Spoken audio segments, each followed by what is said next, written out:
Ambassador Elena Vasquez stepped off the human transport ship and into the massive docking bay of the Galactic Council station. The size of the place made her feel tiny. Ships from dozens of different worlds sat in organized rows, each one more advanced than anything Earth had ever built. Some ships floated without any visible support. Others seemed to be made of pure light that shifted and moved like living things. Elena adjusted her simple black diplomatic uniform and checked her translator device one more time. Behind her, Dr. Marcus Chen carried a briefcase full of Earth's historical records and linguistic data. Dr. Sarah Kim followed with her quantum scanner, recording everything they saw. The three humans looked very ordinary compared to the amazing technology around them. A tall, floating creature approached them. Its body was like a jellyfish made of silver light, with long tentacles that moved in the air as if swimming through water. When it spoke, the voice came from everywhere at once. "I am Guide Zelmar of the Zephyrian delegation. You must be the humans. Follow me to the council chamber. Try not to touch anything."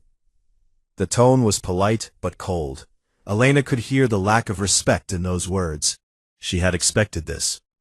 Every report from the few human scouts who had made contact with other species told the same story. To the galaxy, humans were nothing special. They had just learned to travel between stars a few decades ago. Most galactic species had been doing that for thousands of years. They walked through corridors that seemed to stretch forever. The walls were made of something that looked like crystal but felt warm to the touch. Strange symbols covered every surface, glowing softly in colors Elena had no names for. Chen stopped several times to stare at the writing, his face showing confusion and interest. "Something wrong, Marcus?" Elena asked quietly. "These symbols," he whispered back. "Some of them look familiar, but that's impossible. We've never seen this writing before." Other beings passed them in the corridors. Elena saw creatures that looked like walking trees with eyes made of starlight. A group of beings that appeared to be made entirely of living crystal chimed like bells as they moved. Somewhere behind them, she heard the clicking sounds of what might have been giant insects walking on multiple legs. None of them looked at the humans with anything but mild curiosity or open dismissal. The council chamber was the most impressive thing Elena had ever seen. It was shaped like a huge bowl, with seats arranged in circles, going up and up until they disappeared into shadows. The ceiling showed real stars, moving slowly across a dark sky. In the center of the room was a platform where speakers could address the entire council. Hundreds of different species filled the seats. Elena recognized some from the briefing materials Earth's diplomats had put together. The tall, graceful Zephyrians floated in their section, their tentacles moving in patterns that might have been their version of talking. The crystal beings, called architects, sat perfectly still, except for the soft musical sounds they made. The insect-like Vorthak filled one entire section with their dark, segmented bodies. Guide Zelmar led them to a small area near the back of the chamber. The seats were clearly meant for much smaller beings. Elena had to squeeze into hers, and Dr. Kim's feet barely touched the floor. "The human delegation will observe today's proceedings," announced a voice that seemed to come from the chamber itself. "Council Prime Kelphis will address them when time permits." Elena looked around and saw that many of the council members were looking at them now. Most faces showed amusement. Some showed what looked like pity. A few showed nothing at all, which somehow felt worse than the others. The council session began with business that Elena barely understood. Trade agreements between species she had never heard of. Discussions about mining rights in solar systems millions of light-years from Earth. Territorial disputes that involved entire sectors of the galaxy. Every speaker used technology that made human achievements look like stone tools. One being created three-dimensional images in the air just by thinking. Another spoke in mathematical equations that the translation system somehow turned into words. A third communicated through color changes in its skin that conveyed more information in seconds than a human could speak in an hour. Chen kept looking at the walls around them. The ancient symbols were everywhere, carved deep into what looked like the original structure of the chamber. They were older than the newer writing systems being used by the current council members. Much older. "Elena," he whispered during a break in the proceedings, "I need to study these wall carvings. There's something about them that doesn't make sense." Before Elena could answer, the chamber fell quiet. A new speaker approached the central platform. This was Council Prime Kelthus, the leader of the Zephyrian delegation and the current head of the Galactic Council. Kelthus was larger than the other Zephyrians, her silver body brighter and more complex. When she spoke, her voice carried clearly to every corner of the chamber. "We now address the matter of the human petition for membership in the Galactic Council," she announced. Elena felt hundreds of eyes turn toward their small section. "The humans have requested full voting rights and participation in galactic affairs." A sound rose from the chamber that Elena realized was laughter. Not cruel laughter, but the kind adults make when children ask to do grown-up things. It was somehow worse than cruelty. Kelthus continued, "The humans have been space-capable for approximately 57 Earth years. They have visited exactly 4 star systems besides their own. Their fastest ships require several months to travel distances our courier vessels cover in hours." More laughter echoed through the chamber. Elena kept her face calm, but inside she felt a burning anger. "However," Kelthus said, and the chamber quieted slightly, "the Council recognizes that all species must begin somewhere. We are prepared to offer humanity probationary observer status. They may watch our proceedings and learn from our example. Perhaps in a few hundred years, when they have gained more experience, we can reconsider full membership." The vote was quick and unanimous. Every species agreed that humans were not ready for real participation in galactic affairs. They could stay and watch, like children allowed to sit at the adult table but not speak. Elena stood up slowly. She had prepared for this moment, but it still felt like a physical blow. Around her, the council members were already turning their attention to other business. The human question had been settled in less than 10 minutes. As the session continued, Dr. Chen pulled out his tablet and began photographing the wall carvings. His face showed growing excitement and confusion. "Elena," he whispered urgently, "these symbols, I've seen them before. Not exactly the same, but close enough.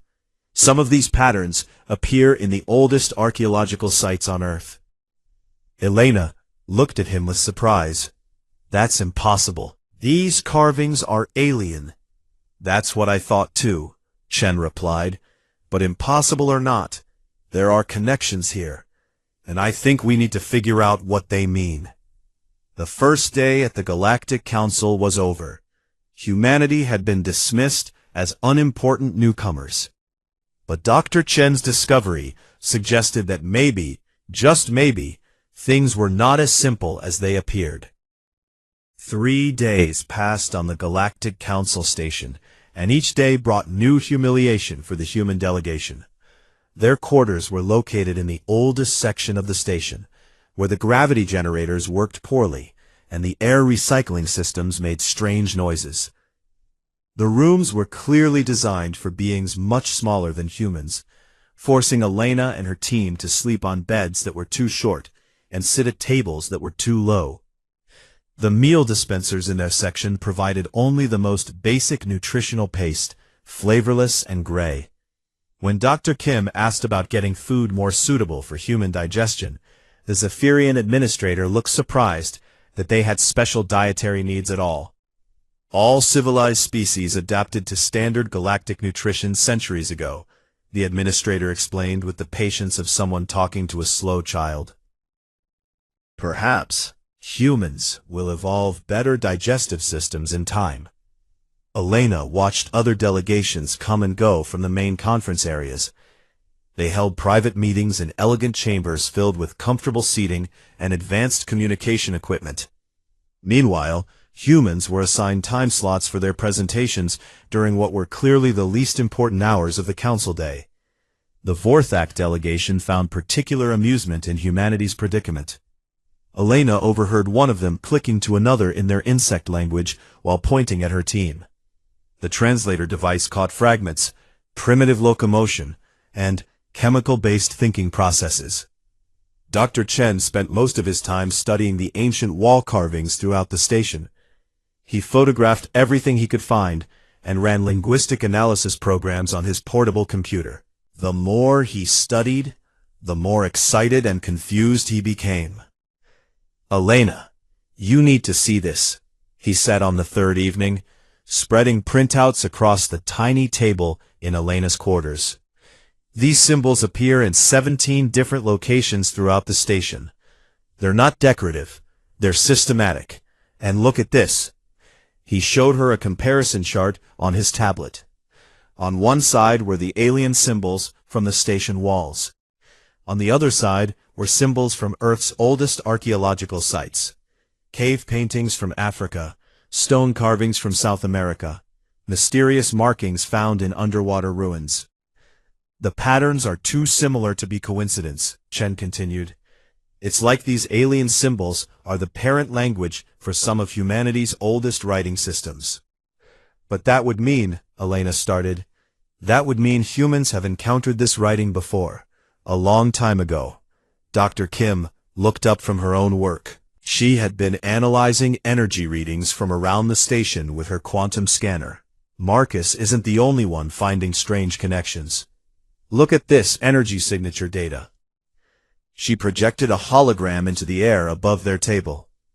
It showed the station's power grid, but with additional markings highlighting areas of unusual energy flow. "There are power systems running through this station that don't appear on any of the official schematics," Kim explained. "Old systems, really old, and they're still active." Before Elena could respond, their door chime sounded. Guide Zelmar's voice came through the communication system.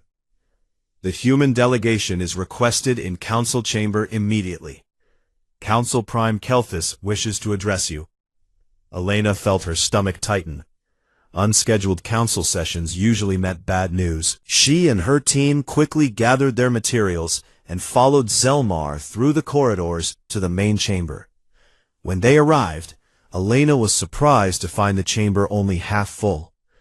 Instead of the hundreds of delegates who usually attended sessions, only the senior representatives from each major species were present. The atmosphere felt more serious than during their first appearance. Council Prime Kelthus floated at the center platform, her silver tentacles moving in slow, formal patterns. When she spoke, her voice carried a weight that hadn't been there during the earlier, dismissive proceedings. "Members of the Galactic Council, we face a crisis that threatens all civilized species," she began. "The silent zones continue to expand." Elena had heard of the silent zones in the briefing materials Earth scientists had prepared for this mission. They were regions of space where all technology failed completely. Ships that entered them were never seen again. Entire star systems had gone dark when the zones passed through them. "Our finest scientists and most advanced vessels have attempted to study these zones," Kelthus continued. "All efforts have failed. The zones appeared to consume energy itself, leaving nothing but empty space behind them." A hologram appeared above the chamber, showing the galaxy with dark spots scattered across it. There were dozens of them, and Elena could see that they were growing larger. 17 major trade routes have been disrupted. 4 entire civilizations have been evacuated from their home systems. The Economic Council estimates that if the expansion continues at its current rate, all galactic commerce will be impossible within 200 years. An architect representative chimed with musical tones that the translator converted to words.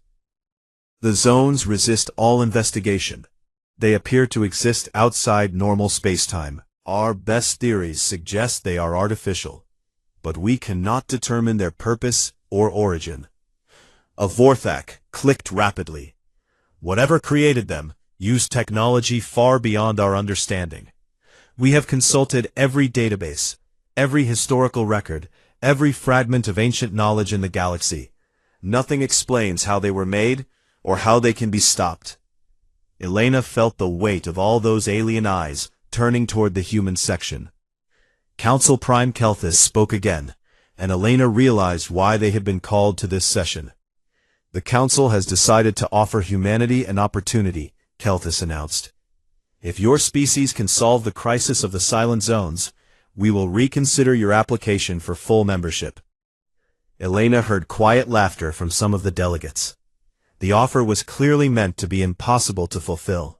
If the galaxy's greatest minds couldn't understand the Silent Zones, how could primitive humans hope to succeed? Kelthus continued.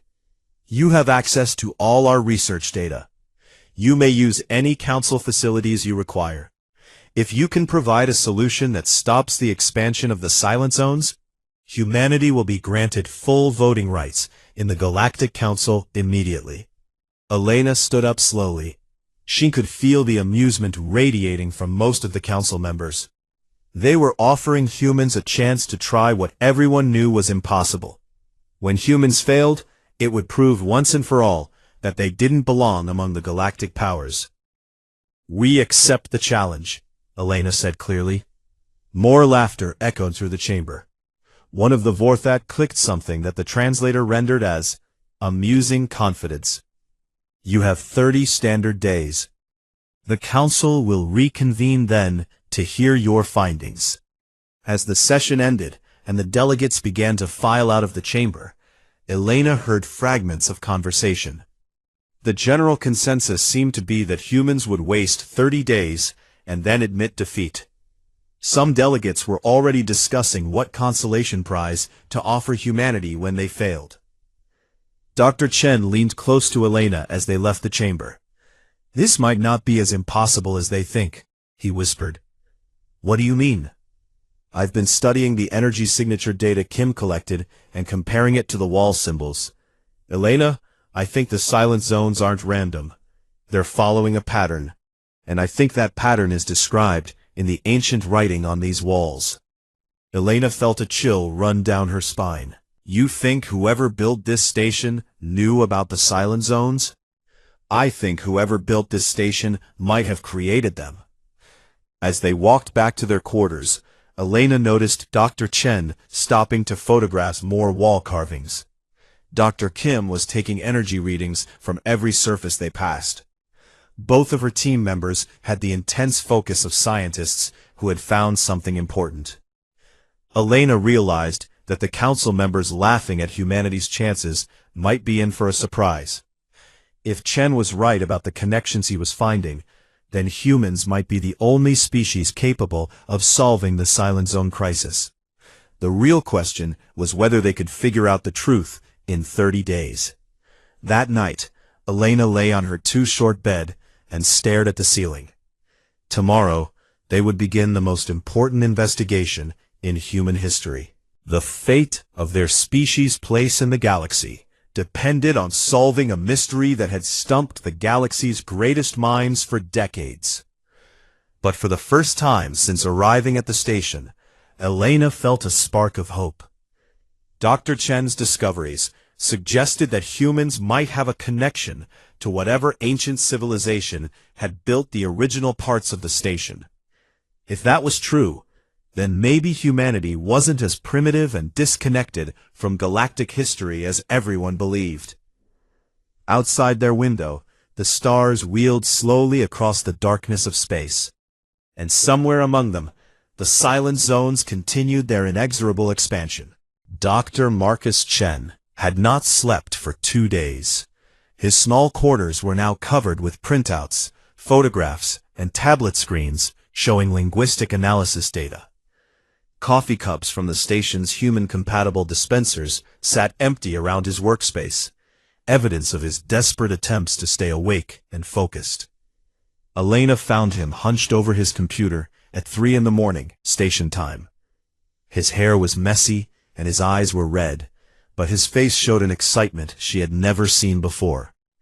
"Elena, you need to see this right now," he said, without looking up from his screen. "Everything we thought we knew about human history is wrong." Elena sat down carefully on Chen's too small chair and looked at his screen. It showed a comparison between symbols from the station walls and ancient human writing systems. But this comparison was much more detailed than what he had shown her before. "Look at these grammatical structures," Chen said, pointing to patterns highlighted in different colors. "The ancient symbols don't just look similar to old human writing. They follow the same linguistic rules, the same way of organizing thoughts into language." Elena studied the screen. Even with her limited knowledge of linguistics, she could see the connections Chen was pointing out. "So you think ancient humans learned writing from aliens?" "No," Chen said quietly. "That's what I thought at first too. But look at this." He switched to a different screen showing timeline data. The oldest symbols on this station date back over 50,000 years. But the human cave paintings and stone carvings that match these patterns, some of them are over 100,000 years old. Elena felt her stomach drop. Humans weren't even capable of complex language that long ago. According to our current understanding of human evolution, no, we weren't. Chen rubbed his eyes and took a sip of cold coffee. "But Elena, I've found these same symbol patterns in archaeological sites on every continent on Earth. Not just a few sites, hundreds of them. All of them much older than they should be." Dr. Kim appeared in the doorway, carrying her quantum scanner and looking as tired as Chen. "Sorry to interrupt, but you both need to hear this." She came into the room and set up her holographic display device on Chen's cluttered desk. "I've been mapping the energy signatures throughout the station," Kim began. "The old systems I detected are much more extensive than I first thought." She activated the hologram, showing the station in three-dimensional detail. "Look at this." The hologram showed two different power grids. The newer one, highlighted in blue, covered the areas where current council members worked and lived. But underneath it, highlighted in red, was an older and much more complex energy system. "The red system is still active," Kim explained. "It's not just providing backup power, it's running something big." She manipulated the hologram to focus on specific areas. "And look where the energy concentrations are highest." Elena saw immediately. The red energy patterns were strongest around the areas where Chen had found the most ancient symbols. "There's more," Kim continued. "I've been analyzing the energy signatures themselves, and they don't match any known technology in the Galactic database. The power source is completely unknown." Chen suddenly straightened up in his chair. "Kim, can you show me the energy pattern around the council chamber?" Kim adjusted the hologram. The council chamber appeared, surrounded by complex red energy patterns that pulsed in a regular rhythm. Chen stared at the display for a long moment, then started typing rapidly on his computer. "The energy pulses," he muttered. "They're following the same mathematical patterns as the grammar structure of the ancient symbols." Elena watched the two scientists work together, comparing energy patterns to linguistic data. She was starting to understand the implications of what they were discovering, and it terrified her. "You're saying that whoever built the original parts of this station spoke the same language as ancient humans?" she said slowly. "I'm saying more than that," Chen replied. "I'm saying they are ancient humans, or rather, humans are their descendants." Before Elena could respond, Chen pulled up another screen showing data about the silent zones. "Look at this galactic map showing where the silent zones have appeared over the last 1,000 years." The hologram changed to show the galaxy with dark spots, marking the location of each silent zone. Elena could see that they weren't randomly distributed. "Now look at this," Chen continued. He overlaid another pattern on the map. Symbols from the station walls, arranged in the same geometric relationships they held in the physical carvings. The patterns matched perfectly. Every silent zone appeared at a location that corresponded to a symbol on the station walls. The silent zones aren't random disasters, Chen said quietly. They're being created according to a plan that's written on the walls of this station. Elena stared at the holographic map. But why would anyone create the silent zones? They're destroying civilizations. Dr. Kim had been studying the energy readings while Chen explained his discoveries. Now she looked up with a pale face. Elena, I think I know why. Look at this power analysis. She showed them a new display comparing energy signatures from around the galaxy. I've been receiving data from long-range sensors throughout Council space. The technology level of current galactic civilizations is increasing exponentially. Weapons that could destroy entire star systems. Experiments with the fundamental forces of the universe. Some species are approaching the point where they could accidentally tear holes in reality itself. Elena began to understand. You think the silent zones are meant to stop that? I think they're containment fields, Kim said, designed to quarantine areas where dangerous experiments are taking place. The ancient symbols describe them as preservation protocols for dangerous knowledge. Whoever created this system was trying to protect the galaxy from technologies that could destroy everything. Elena sat back in her chair, trying to process everything she had learned. So you're telling me that ancient humans, our ancestors, built this system to protect the galaxy. Then what happened to them? Chen was quiet for a long moment. Then he pulled up one more screen, showing a translation of the longest text string he had found on the station walls. According to this inscription, they made a choice, he read slowly. They realized that their own civilization was becoming too powerful, too dangerous. So, they implemented something called the Final Protocol. They removed their own advanced technology and scattered their people across the galaxy as primitive populations. The inscription continued, and Chen translated. When the children of the children remember the old words, they will return to guide the young civilizations as we once guided theirs. The circle will be complete. Elena felt chills run down her arms. They deliberately made themselves primitive. They gave up their technology and their civilization to start over as early humans on Earth. And they left this station as a test, Kim added. When their descendants, us, advanced enough to reach the galaxy and speak their language again, we would be ready to take up the responsibility they left behind. Chen nodded toward the holographic map still showing the silent zone patterns. The system is still running, still protecting the galaxy from dangerous technologies, but it needs guidance. It needs someone who can speak the ancient language to control it properly. Elena realized the enormous implications of what her team had discovered. That's why the Council can't solve the silent zone crisis. They're not meant to. Only humans can control the system, because only humans can speak the ancient language. The three humans sat in silence for several minutes, staring at the evidence spread around them. They had come to the Galactic Council as representatives of a primitive species seeking acceptance. Instead, they had discovered that humans were the descendants of the galaxy's ancient guardians. What do we do now? Kim asked quietly. Elena looked at the galactic map showing the silent zones, then at the linguistic analysis proving humanity's connection to the ancient builders of the station. She thought about the council members who had laughed at humanity's petition for membership. Now we prove it, she said finally. Tomorrow, we start demonstrating that humans can control the ancient systems. And then, we prepare to do something the council isn't expecting. What's that? Chen asked. Elena stood up and looked out the small window at the stars beyond the station. Somewhere out there, advanced civilizations were conducting experiments that could threaten the entire galaxy.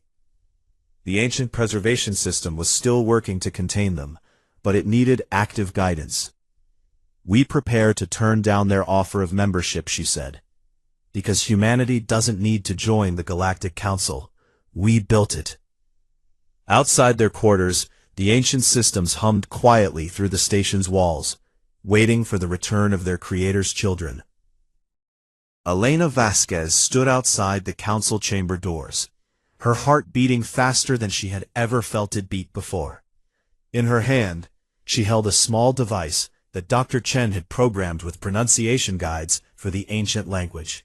She had spent the last 3 days learning to speak words that hadn't been heard in the galaxy for 50,000 years. Dr. Chen stood beside her, carrying a tablet loaded with his linguistic analysis and translations of the wall symbols. Dr. Kim held her quantum scanner, ready to monitor the station's energy systems during what they hoped would be a demonstration that changed everything. "Are you sure about this, Elena?" Chen asked quietly. "Once we reveal what we've discovered, there's no going back. The entire galaxy will know that humans aren't what they appear to be." Elena nodded. "The galaxy is in danger. Those civilizations are developing technologies they can't control, and the Silent Zone system is responding by containing them. But without proper guidance, the containment might fail. We have to take responsibility for what our ancestors built." The doors to the council chamber opened. Guide Zelmar floated before them, her tentacles moving in patterns that Elena now understood expressed barely concealed amusement. "The Council is ready to hear humanity's solution to the Silent Zone crisis," Zelmar announced. "Please try to keep your presentation brief. The Council has important business to attend to after your inevitable failure." Elena followed Zelmar into the chamber. The space was completely full this time. News had spread throughout the station that the humans were going to attempt something that the galaxy's greatest minds had failed to achieve. Most council members were present to witness what they expected to be an entertaining display of human ignorance. As Elena walked toward the central speaking platform, she heard the familiar sounds of alien laughter and dismissive comments. A Vorthak clicked something that the translator converted to, "Watch the primitives embarrass themselves." One of the architects chimed in tones that suggested mockery. Council Prime Kelthus floated above the central platform, her silver tentacles moving slowly. When the chamber quieted, she spoke with the formal tone reserved for official proceedings. "The human delegation has requested this emergency session to present their findings regarding the Silent Zone crisis," she announced. "Ambassador Vasquez, you may begin your presentation." Elena stepped onto the platform. Looking up at the hundreds of alien faces surrounding her, she felt the weight of 50,000 years of hidden history. She thought about her ancestors who had given up everything to protect the galaxy, and about the choice they had made to trust their descendants to carry on their work. "Honored members of the Galactic Council," Elena began in standard galactic language. "For the past week, my team has studied the Silent Zone phenomenon using methods that have not been attempted before." A few council members leaned forward with mild interest. Most continued to show the polite attention they would give to any formal presentation. Elena continued, "We have discovered that the Silent Zones are not natural disasters. They are not accidents. They are the result of a carefully designed system that has been operating for tens of thousands of years." This caused some stirring in the chamber. Several delegates exchanged glances with their companions. "Furthermore," Elena said, "we have discovered that this system is still active and still responds to proper control inputs. The problem is not that the Silent Zones cannot be controlled. The problem is that no one has been speaking the right language." More movement in the chamber now. Council Prime Kelthus's tentacles began moving faster, a sign of increased attention. Elena took a deep breath. "I will now demonstrate that the Silent Zone system can be controlled by accessing the ancient protocols built into this very station." She turned to face the wall nearest to her position. Dr. Chen had identified this area as containing the highest concentration of ancient symbols and the strongest energy readings. Elena began to speak in the ancient language that her team had worked so frantically to learn. The effect was immediate and dramatic. The moment Elena spoke the first ancient words, every single sound in the chamber stopped. The Zephyrian's tentacles froze completely motionless. The architect's musical chiming cut off instantly. For the first time in anyone's memory, the Galactic Council chamber was absolutely silent. Elena continued speaking the ancient language, following the pronunciation guide Chen had created. As she spoke, the symbols on the walls began to glow. Not the soft, decorative glow they usually maintained, but a bright, pulsing light that grew stronger with every word Elena pronounced. Dr. Kim watched her scanner in amazement, as energy readings throughout the station spiked higher than anything she had recorded. Ancient systems that had been dormant for millennia suddenly came online. Elena read the words that Dr. Chen had identified as an access protocol. I speak for the children who remember. I call upon the systems of the Forerunners to hear their descendants' voices once again. The holographic star field above them shifted to show new constellations, not the current view from the station, but the galaxy as it had appeared 50,000 years ago. A Vorthak in the front section suddenly reared back and clicked frantically. The translator converted his words. Impossible. That is the progenitor language. No living being speaks the progenitor language. But Elena continued reading from Dr. Chen's translations. I invoke the preservation protocols established by the ancient guardians. I request access to the containment system management interface. The air in the center of the chamber began to shimmer.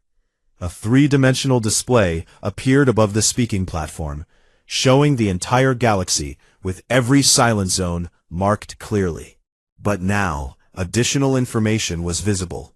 Data about the civilizations in each area, their technological development levels, and the specific dangerous experiments that had triggered containment protocols. Council Prime Kelthis moved closer to the platform. When she spoke, her voice carried a tremor that Elena had never heard before. How do you know those words? That language has been dead for longer than most of our civilizations have existed. Elena turned to address the chamber directly. The language is not dead, Prime Kelthis. It has been sleeping, waiting for the right time to be awakened. She gestured to the holographic display. This system was built by an ancient civilization that you call the progenitors, or Forerunners. They created the Silent Zone containment system to protect younger civilizations from technologies that could destroy the galaxy. Dr. Chen stepped forward and began reading directly from the wall symbols. As he spoke each ancient phrase, new information appeared in the holographic display. Details about specific threats that had been contained. Records of civilizations that had been saved from their own dangerous experiments. The progenitors did not disappear, Elena continued.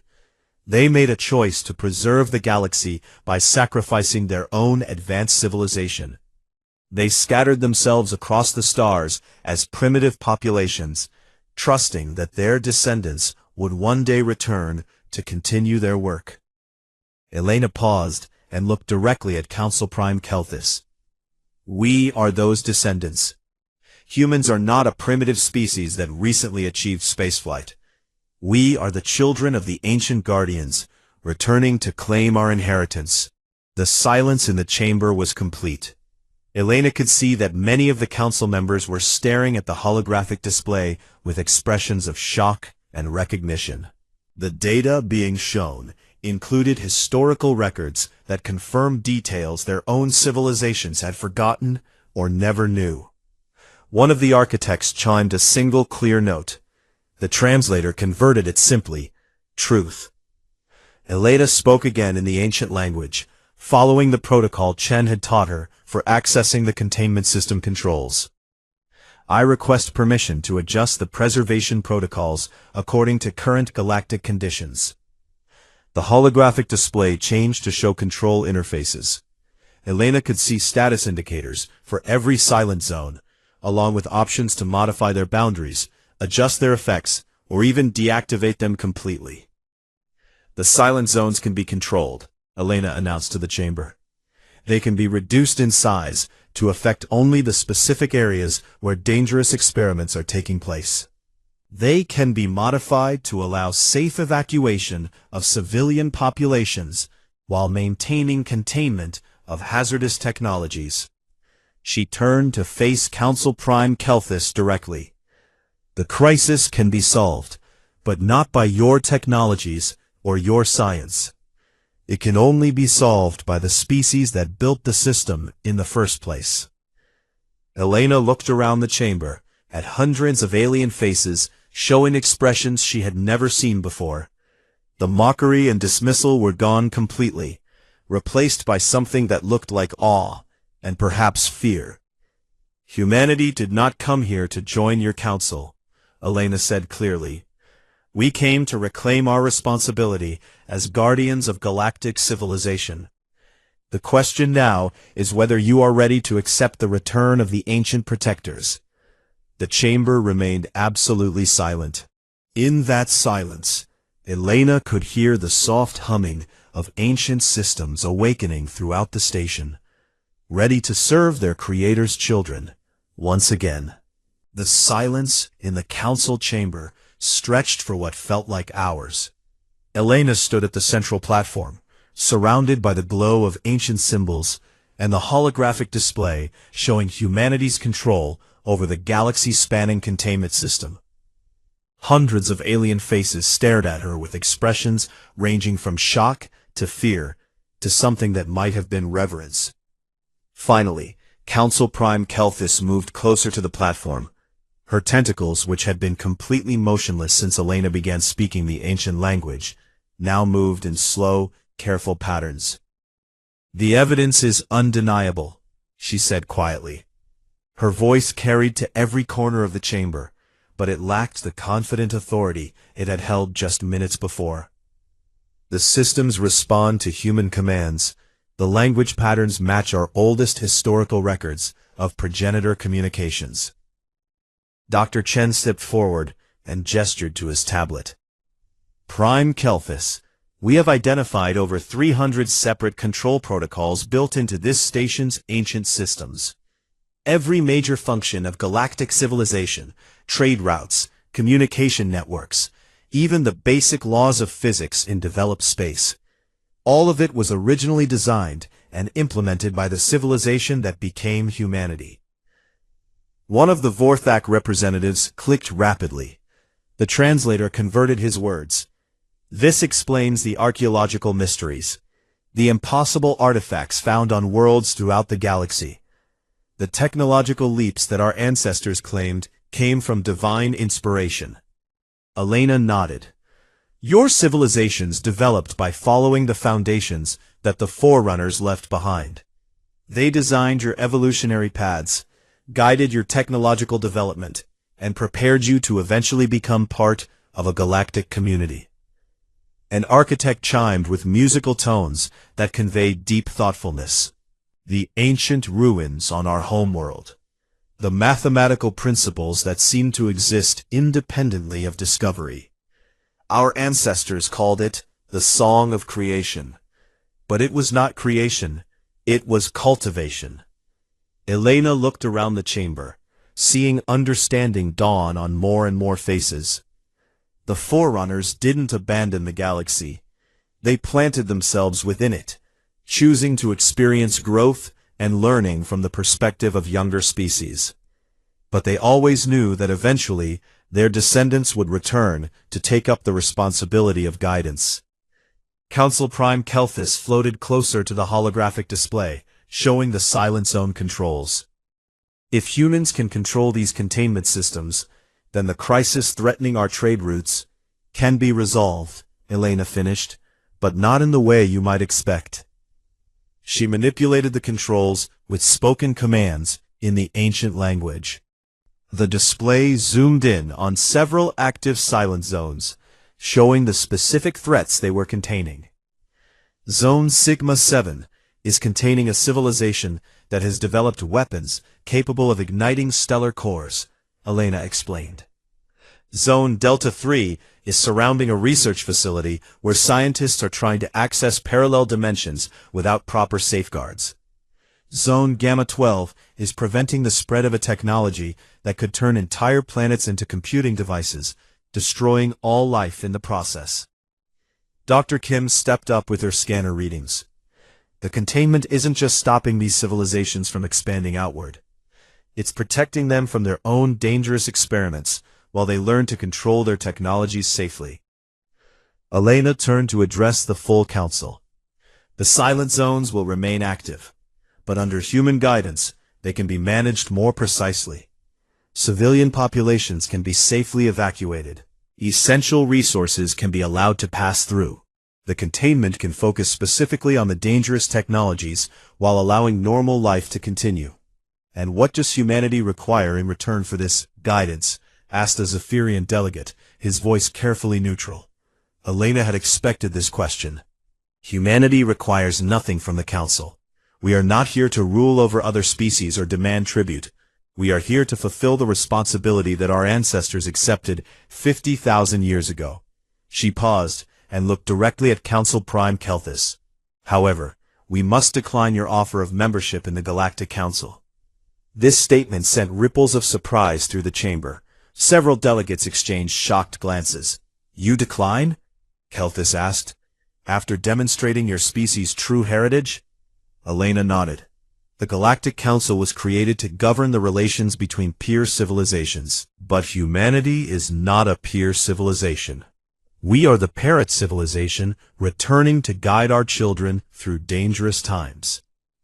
She gestured to the holographic display. This station, these systems, the very structure of galactic law and order. All of it was designed by the Forerunners as a framework for younger species to grow within safely. The Council governs day-to-day affairs excellently, but the deeper responsibilities require direct intervention. Dr. Chen activated another control protocol, and the display showed a new interface. The Forerunner systems include more than just containment protocols. There are educational databases, technological blueprints, and scientific knowledge that your civilizations aren't ready to access yet. Our role is to determine when and how to release this knowledge safely. An elderly Vorthak clicked thoughtfully. You speak of determining readiness. Who decides when a civilization is prepared for advanced knowledge? Elena had spent much of the previous night discussing this exact question with her team. The ancient protocols include assessment criteria. Civilizations that demonstrate wisdom, restraint, and genuine concern for the welfare of others gradually gain access to more advanced technologies. Those who pursue power without responsibility remain contained until they learn better. She looked around the chamber at faces that were beginning to show acceptance rather than shock. The Galactic Council will continue to operate as it always has. You will govern trade, resolve disputes, and manage the daily business of galactic civilization. But humanity will operate the deeper systems that maintain stability and safety across the galaxy. Council Prime Kelthus was quiet for several minutes, studying the holographic displays and the glowing wall symbols. When she finally spoke, her voice carried a formal weight. The Zephyrian delegation acknowledges humanity's demonstrated authority over the ancient systems, she announced. We apologize for our earlier treatment of your delegation. We did not understand who you were. Elena raised her hand gently. There is no need for apology. You responded exactly as the Forerunners intended. They wanted their descendants to experience what it meant to be underestimated, to struggle for recognition, to understand the perspective of younger civilizations. She turned to address the entire chamber. The humiliation we experienced here was part of our education. It taught us empathy for species that feel powerless in the face of greater technology and longer history. Dr. Kim projected a new display, showing energy readings from throughout Council space. The ancient monitoring systems have been watching all of your civilizations for thousands of years. Every species represented in this chamber has been assessed and found worthy of continued development. You are here because the Forerunner systems determined that you could be trusted with increasing levels of responsibility. Elena smiled as she looked around the chamber. In a sense, your membership in this council was humanity's way of saying that you had graduated to the next level of galactic citizenship. The chamber fell quiet again as the implications sank in. They had thought they were judging humanity's worthiness to join their elite group. Instead, they had been demonstrating their own worthiness to be guided by humanity's wisdom. Council Prime Kelthus floated above the central platform. What happens now? Elena gestured to the ancient symbols glowing around them. Now we begin the real work. The Forerunners left detailed guidance for managing a galactic civilization safely through its dangerous growth phases. Some species will be ready for new technologies. Others will need more time to develop wisdom alongside their power. She looked directly at Kelthus. The Council continues to operate as the voice of galactic civilization. But when you encounter problems that threaten the fundamental stability of the galaxy, you now know who to ask for help. Dr. Chen activated one final display, showing the vast network of ancient monitoring stations hidden throughout the galaxy. Humanity will be returning to these facilities to resume our ancestors' work. We will be watching, guiding, and protecting galactic civilization as it grows toward whatever destiny awaits it. Elena stepped down from the platform, but the ancient symbols continued to glow around the chamber. The age of humanity's exile is over. The Forerunners have returned home. As the three humans left the council chamber, Elena could hear the soft sounds of delegates beginning to discuss the implications of what they had witnessed. The galaxy would never be the same. Outside the chamber windows, stars wheeled slowly across the darkness of space. Somewhere among them, the silent zones continued their patient work of containment and protection. But now, they served their original purpose again, guided by the wisdom of their Creator's children. Humanity had come to the Galactic Council as supplicants seeking acceptance. They were leaving as guardians, accepting responsibility for the safety and growth of galactic civilization. The circle that began 50,000 years ago was finally complete.